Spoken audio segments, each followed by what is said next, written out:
जय हिंद दोस्तों। आज हम कवर करेंगे BA third year 5th semester exam 2024 जो होने वाला है दोस्तों। ठीक है, मध्यकालीन इतिहास के बारे में बात करेंगे यानी मेडिवल हिस्ट्री। ठीक है, पेपर का नाम क्या है दोस्तों? Nationalism in India. ठीक है, यानी भारत में राष्ट्रवाद। दोस्तों पेपर कोड है HIS 301 यानी HIS 301। दोस्तों इसके पहले जो मैंने क्लास कराया है उसके वीडियो का लिंक आपको डिस्क्रिप्शन में मिल जाएगा, आप उसे जा करके देख सकते हैं। ठीक है दोस्तों, अगर आप सब्जेक्टिव टाइप क्वेश्चन पढ़ना चाहते हैं तो टेलीग्राम ग्रुप का लिंक दिया गया है डिस्क्रिप्शन में दोस्तों, उसे ज्वाइन कर लीजिएगा। आप ग्रुप में दोस्तों, प्राइवेट नहीं है ग्रुप, आप उस ग्रुप में मुझे डायरेक्टली मैसेज कर सकते हैं। मैं आपको सब्जेक्टिव टाइप का UPS फ्री में प्रोवाइड करा सकता हूँ दोस्तों। ठीक है, पेपर का नाम है नेशनलिज्म इन इंडिया, भारत में राष्ट्रवाद। क्लास दूसरा है, यूनिट दूसरा है। 25 मोस्ट इंपॉर्टेंट ऑब्जेक्टिव क्वेश्चन है दोस्तों, नोट्स भी दिए गए हैं इसमें, तो लास्ट तक जरूर देखिएगा, ध्यान से देखिएगा दोस्तों। चलिए स्टार्ट करते हैं आज की क्लास। प्रश्न नंबर 1 है दोस्तों, गांधी जी ने साबरमती आश्रम की स्थापना किस वर्ष की थी?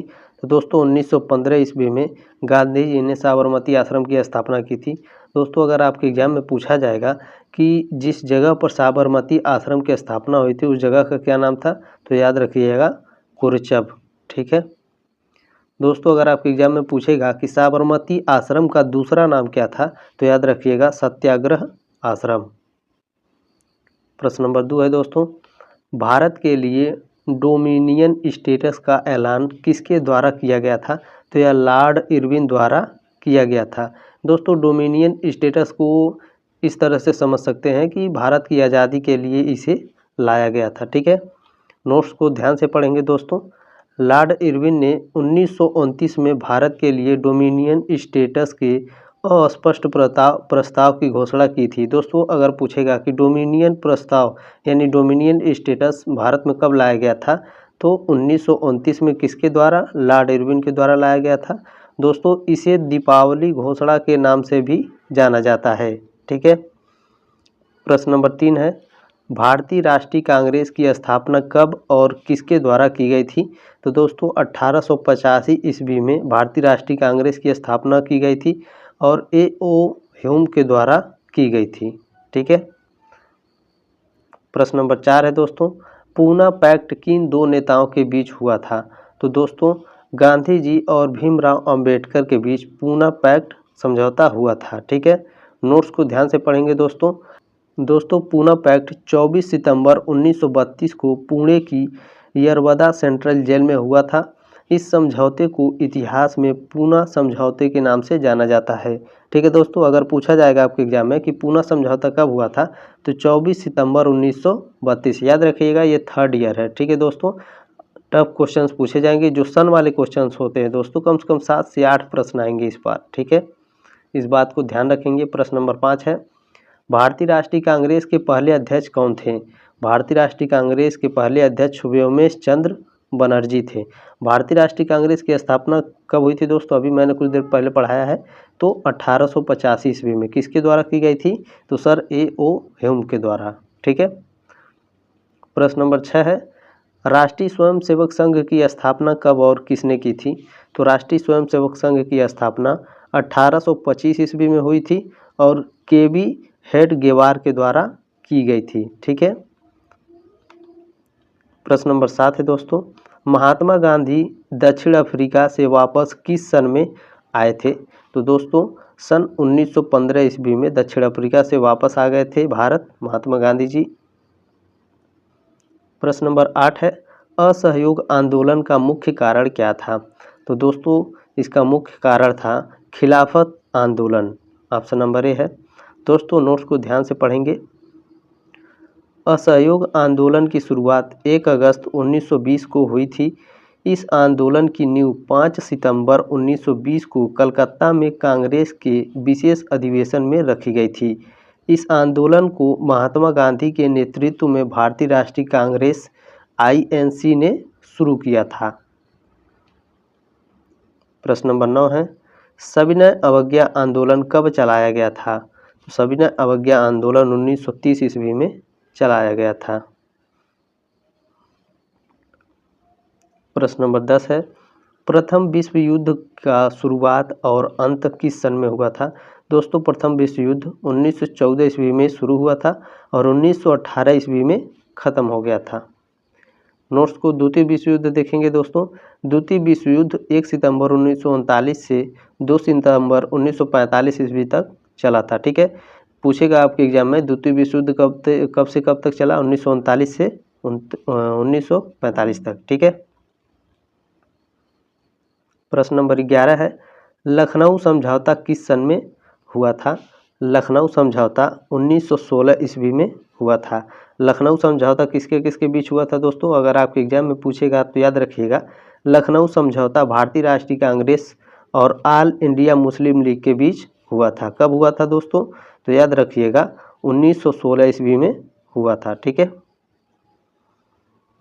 प्रश्न नंबर 12 है, चौरी चौरा कांड और गांधी जी द्वारा असहयोग आंदोलन को वापस ले लिया गया, यह दोनों घटनाएं किस समय हुई थीं?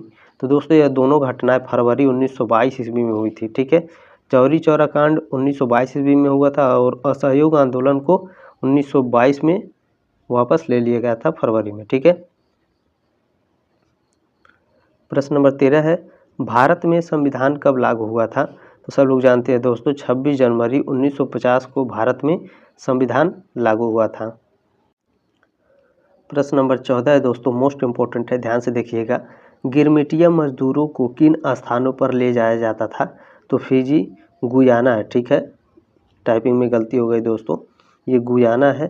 फिजी, गुयाना, वेस्ट इंडीज, उपर्युक्त सभी। ऑप्शन नंबर डी है। दोस्तों नोट्स को ध्यान से पढ़िएगा, सारे कन्फ्यूजन आपके अभी दूर हो जाएंगे। ध्यान से पढ़िएगा इसे।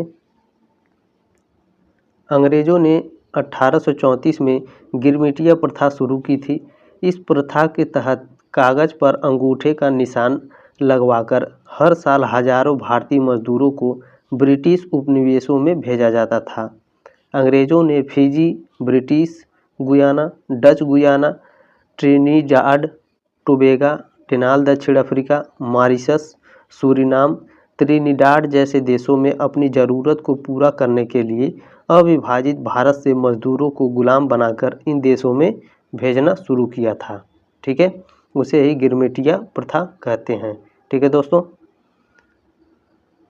आगे बढ़ते हैं। प्रश्न नंबर 15 है, हरिजन महात्मा गांधी ने किन्हें कहा है? तो अछूतों को कहा है। ऑप्शन नंबर ए है। प्रश्न नंबर 16 है, गांधी इरविन समझौता कब हुआ था? गांधी इरविन समझौता 1931 ईस्वी में हुआ था। दोस्तों अगर पूछेगा आपके एग्जाम में कि गांधी इरविन समझौता किसके बीच हुआ था, तो याद रखिएगा, गांधी इरविन समझौता महात्मा गांधी और तत्कालीन वायसराय लॉर्ड इरविन के बीच हुआ था। कब हुआ था? 1931 ईस्वी में। प्रश्न नंबर 17 है, सविनय अवज्ञा आंदोलन कब और किस यात्रा से शुरू हुआ था?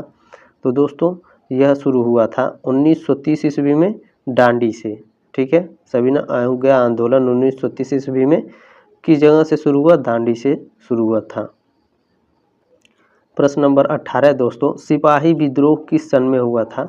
सिपाही विद्रोह 1887 ईस्वी में हुआ था। प्रश्न नंबर 19 है, फूट डालो और राज करो की नीति किसने अपनाई? तो यह दोस्तों अंग्रेजों ने अपनाई थी। प्रश्न नंबर 20 है, जलियांवाला बाग हत्याकांड किस तिथि को हुआ था? तो 13 अप्रैल 1919 ईस्वी। ऑप्शन नंबर ए है। प्रश्न नंबर 21 है, वेदों की ओर लौटो का नारा किसने दिया था? तो यह दोस्तों स्वामी दयानंद सरस्वती ने दिया था। ठीक है, प्रश्न नंबर 22 है, करो या मरो का नारा किसने दिया था? तो यह महात्मा गांधी ने दिया था। ऑप्शन नंबर बी है। प्रश्न नंबर 23 है दोस्तों, 1857 ईस्वी की क्रांति के लिए तिथि निश्चित की गई थी। कब तिथि निश्चित की गई थी दोस्तों 1857 की क्रांति के लिए? तो याद रखिएगा 31 मई 1857। ठीक है, ये याद रखिएगा 31 मई 1857 ईस्वी को निश्चित की गई थी। प्रश्न नंबर 24 है, 1857 का विद्रोह किस उर्दू कवि ने देखा था? मोस्ट इम्पोर्टेंट है, तो मिर्जा गालिब ने देखा था। प्रश्न नंबर 25 है दोस्तों, 1857 के विद्रोह का मुख्य कारण क्या था? तो इसका मुख्य कारण था दोस्तों चर्बी वाले कारतूसों का प्रयोग। क्यों होता था? क्योंकि दोस्तों जो कारतूस होते थे उसमें गाय और सूअर की चर्बी का यूज होता था। ठीक है, गाय और सूअर की। दोस्तों क्लास अच्छा लगे तो इसे शेयर ज़रूर करिएगा, आप कुछ मत करिएगा, इसे शेयर ज़रूर करिएगा अपने दोस्तों के साथ, ताकि वो भी परीक्षा में अच्छे मार्क्स ला सके। अच्छा लगे तो लाइक करिएगा, छठे सेमेस्टर में पढ़ना चाहते हैं तो सब्सक्राइब कर लीजिएगा। ठीक है, मिलते हैं अगले क्लास में, तब तक के लिए जय हिंद, वंदे मातरम।